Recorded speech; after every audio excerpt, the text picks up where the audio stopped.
Today I'm straining my extract. I have elderberry, ginger, and mullein. This was done last year. The ginger extract. This was February of this year. This was October of this year. I'm gonna strain these, just help with the immune system and keep you, healthy as much as you can. Yeah, so let's go strain them. First, I'm going with the elderberry extract. It smells really, really good. And this is in vegetable glycerin. I have some with brandy, but this is vegetable glycerin right here. It was elderberry, clove, and ginger. It smells really good. Really good. I finished straining the elderberry extract and put it back in the container.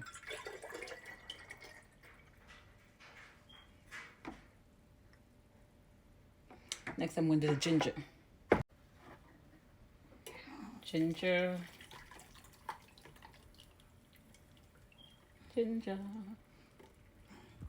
Put the ginger back in here.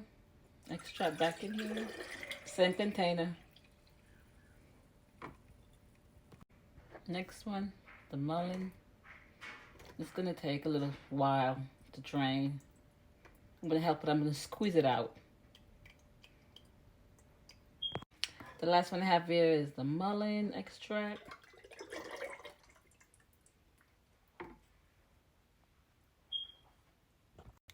This is going to make my cocktail. So I have one fresh squeezed lemon juice in here. A tablespoon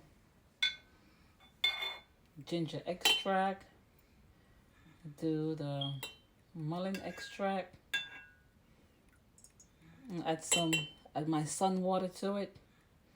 And that's it. I drink it maybe 3 times a day.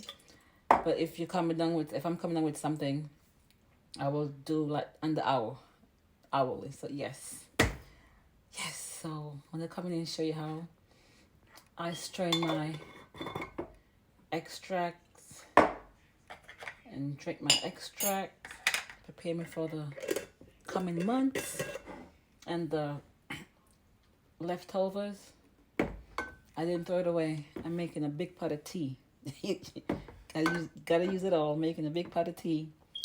Just so like this video, share this video, and subscribe for more. One more thing, even though I strain it today, but make sure you have the name on here. Get a label, name, date. Yeah, so you can know what's in there. I know this is my elderberry extract, but I'm going to label it right after this.